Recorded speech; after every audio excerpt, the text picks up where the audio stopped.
It's day 5 of the hair transplant. It's time for the hair wash.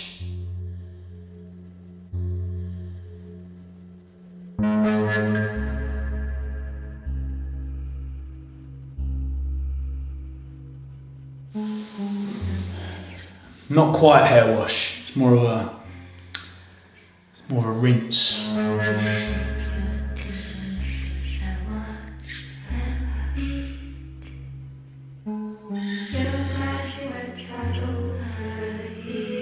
Here we go. Oh mate. Oh, that is lovely. Oh, it's so nice to have something touch your head. Oh, that is euphoric.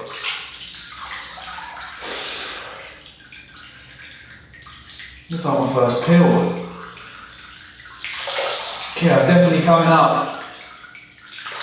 God, do you feel it yet, boys? Jesus. Oh, marvellous. So, as you can tell, I've had a hair transplant. Bloody gone for it. Last 3 or 4 years, starting to get very self-conscious about the recession in the corners.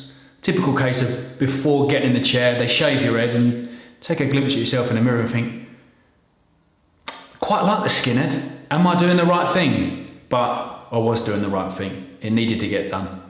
So I went with a company called KSL Clinics down in Maidstone. It was early in the chair, it's about 7:45. You have a pre-op appointment at 7:15.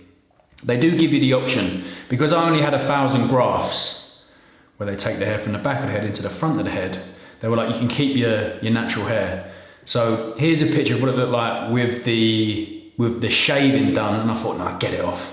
I can't be walking around like that. So I got it all off, skinhead. Most painful part of the hair process, the anaesthetic injections. Now I've got the MC1R gene, ginger gene, which makes our pain threshold slightly higher, but my God, that is a little bit spicy. Stupid thing, I've gone, how many injections are we getting? He said, you don't want to know. I think it turned out to be like 25, 30 injections in the back of the head. Very painful. I'd say about a 6.5. But like when you get a fill-in or a tooth out, it's all numb and they let you crack on. I'm gonna crack on with the rest of this bath and then we'll crack on with more information. This is lovely. Not been in the tub for about a week.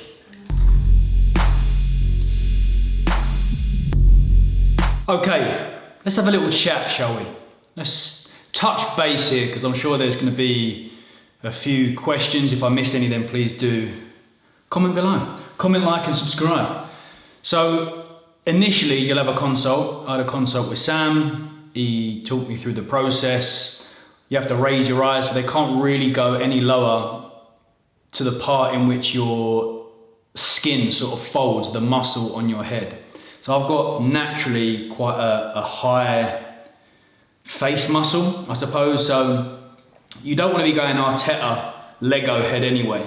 So you want to create that natural kind of curve but still fill in the gap. So you have your initial consult, you book yourself in, you'll have the pre-op, which is about 15-20 minutes. They just drill you in with what's about to happen.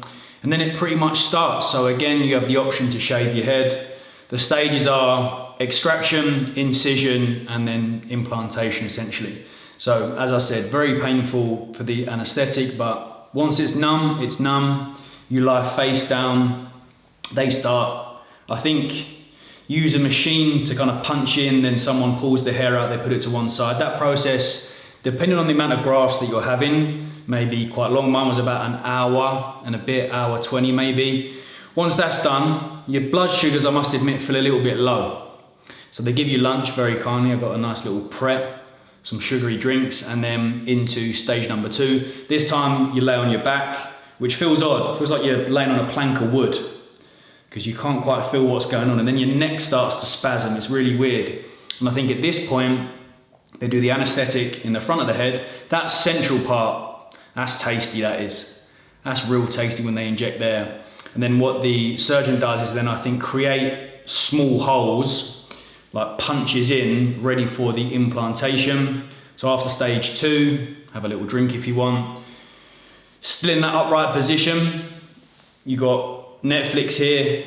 I don't think you can really read a book. You can't move your head too much. You've got to stay very still. So Baby Driver went on, and then they start implanting. So the whole process takes about 5 hours, and pretty seamless, I'll be honest. And then the recovery process starts to kick in. I thought the recovery process was going to be really difficult, and it wasn't, or it isn't. Day 1 post-op, yeah, a little bit. You're on edge basically. So sleep can be, I took a Zopiclone, I'd heavily advise in getting your hands on a sleep pill if possible, because I had a 9-hour sleep first night. There's only been one poor night's sleep, and that was when the anaesthetic kind of dropped right down to the base of the neck, and it was very uncomfortable. But day 1 post-op and day 2, just when you sort of like get into grips with the slight trauma that's happened to your head, you will get some swelling. I mean, I only had about 1,000 or 1,200 grafts, I think. So what happens is the anaesthetic slowly drains down the face. So day 1 I was all right. Day 2, just above the brow was a bit full. Day 3, like here. Then like day 4, I've got a very small kind of black eye, and then it's just dropped off. So it's not too much of a concern. I didn't get the headband. I think some companies like the headband does nothing. Some companies are like, yeah, it works, but hey, I think regardless of the headband, you're still going to get some swelling. I think maybe the idea is that the headband keeps the anaesthetic here, but at some point maybe the anaesthetic's still going to drain down the face. So there you go. But they give you a handy booklet. They give you a nice little goodie bag here, KSL, which is cool. So it's pretty much do nothing for 2 weeks. So any gym goers watching this, I'm a week in now, I'm desperate for a run. I'm desperate for a weightlifting session, but 7 more days. Bit of mindfulness, reading, nice long walk with the dog. You know, if the weather's poor, if it's sunny, try and use an umbrella. You don't want to be impacting these grafts too much. But yeah, I suppose that's maybe the hardest part of the recovery process. But they give you a nice little booklet here, operation day, day 1 post-op, day 3, day 5, day 14. The sleep part, you don't have to be bolt upright. I was under the impression that you've got to be like aeroplane upright. It's more in between Emirates business class and EasyJet upright. You're kind of like British Airways premium economy. So I did 3 pillows, and then I had this around my neck. And I mean, I sleep like Frankenstein anyway. So once that Zopiclone kicks in, you're out for the count, mate. Sleep's not too bad at all. Every few hours they give you a saline spray, so just a couple of sprays on the area. That helped with any itching. Like there was a little bit of itching for me, but it wasn't extreme. Top that up. You want to itch the area, but if you just kind of like move here a little bit, I know you shouldn't really be doing much movement, but just something, and it takes it off a little bit. But the saline spray most certainly helps whenever I do feel an itch come on. The donor area for me is recovered really quickly. Like that's not sore to touch anymore. It's scabbed. Scabs fell off within a couple of days, and the only real thing that's left is this this front portion here. So the way in which they did my hair, my areas were the corners, but he said he wanted to do the front as well, just to kind of secure the front, and so it just connects a little better. But yeah, like I said, pretty seamless process. Other things to note, I was only taking painkillers on day 1, day 2, there wasn't much pain at all really. They give you some antibiotics as well. Obviously it's an exposed wound, so they give you some, is it amoxicillin or fluoxacillin? So they're four times a day, 2,000 milligrams. When you are taking any form of antibiotic, make sure that you're taking a good probiotic as well. So I've got one whenever I do take these. I had a chest infection at Christmas, so I had some spare. Apart from that, it's all good. They'll also give you on day 3 some pseudocreme for the back of the head and a bit of tea tree oil. And let's read it, shall we? I think day 14, post 14 days recovery, products for use after recovery, anti-itch shampoo, high growth complex supplement. So additions for recovery, I've been running 1 IU of growth hormone, and I've also been running a mixture of BPC 157 injectable and oral. So in the morning I take 400 meg of the VPC 157, then I take about an 800 meg injectable.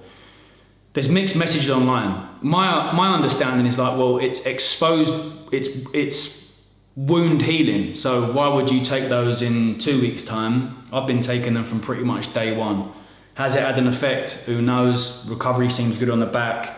This seems to be recovering really quickly. We've obviously got other peptides like the copper peptide. I think red light they're saying use in a couple of weeks' time.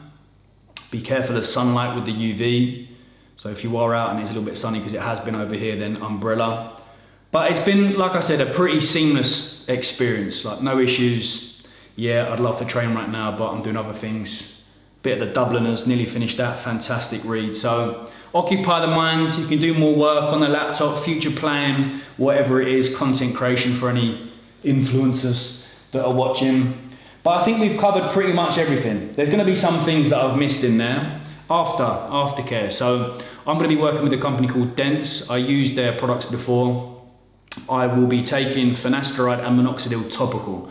I'm not a fan of finasteride oral pills at all. I'd rather steer clear. Minoxidil and dermarolin pre-hair transplant did work, but adherence to it was poor. I noticed that when I was rolling these corners with the minoxidil spray and the dermaroller, making sure that it was like a 0.5 mil, maybe a little bit higher, there was like fair hairs growing back. So I think minoxidil and dermarolin is fantastic. Finasteride very strong as well, but I would opt for topical. So the company that I'll be using is Dense. Just in discussion with them now when to start some treatment. I'll also be going back to KSL for PRP, which is the plasma therapy where they extract your blood, they spin it and they inject it. They highly advise that. So anyone that's getting a hair transplant, to secure that transplant even more, I'll be looking at getting in some PRP. Not necessarily directly from the company. I mean, there's many different areas that do it. My barber, his missus has opened up a clinic in Beckenham, so you know it's there. But like I said, I think we covered all bases here. It is going to be a little bit uncomfortable. It is going to feel very alien, but like I'm about 5 days in now, and things are all good. No sex as well. You want me to read the things that you can't do? Maybe it's on the back. So pretty much everything, extreme heat, swimming, cycling, gym, sexual activity, steam sauna, everything's pretty much 2 weeks, sunbeds 4 weeks. I think you can get a haircut in 2 weeks time so you might be able to get maybe like a low fade and the back of your head done in 2 weeks, and then you can get a haircut on the transplant area, but it is, transplant area, scissor cut 2 weeks, transplant area, clipper cut. I mean, you can't really get the scissors on this, but that coincides quite nicely with me going to Solomon at Ali Pali, literally the day. So you best believe your boy's gonna be rocking up looking fresh. Also got to take into consideration the shedding phase. So when this hair falls out, people start panicking, oh my God, my hair transplant's failed, perfectly natural, and then the hair starts to grow through. Have we covered everything? I think so. But if I have missed anything and you've got any questions, then please do comment below. I am looking forward to sitting here in say 6 months time and being like, best decision. Can't quite say that yet because I'm still in the scabby phase. Another area, due to the anaesthetic, I think it impacts moisture production within the face. So make sure moisturize masks, additional moisturizer is on hand. So I've been doing kind of like allowing the moisture mask to kind of sit here and just sit, read a book, and then I kind of got over that hurdle with dry skin. But yeah, like I said, I'm looking forward to in 6 or so months time. We've got quite a big holiday booked in September, going to Monza for the Formula 1. A few nights in Lake Como, down to Milan for Formula 1. So I'm hoping by that point, September, where are we now? Jan, Feb, March, April, May, June, July, August, September. 8 months time, fingers crossed, we should be in a nice position. Probably saying, what sort of hairstyle are you going to go for, Tom? I don't know yet. I'm quite looking forward to what I had previously, but just with a better hairline. And then over the winter, grow it out, big beard, wicked. Right, ladies and gents, that's me done. Like I said, there might have been things that I've missed here, so if you've got any questions, please do comment below. Have a wonderful week. I appreciate the support already on the YouTube. The gamble has paid off. YouTube is doing its thing, and we're seeing new subscribers to the channel, which is fantastic. Exactly what I wanted. So the jump, made the jump, and it's paid off. Right. See you later. As always, thank you. Good night and much love.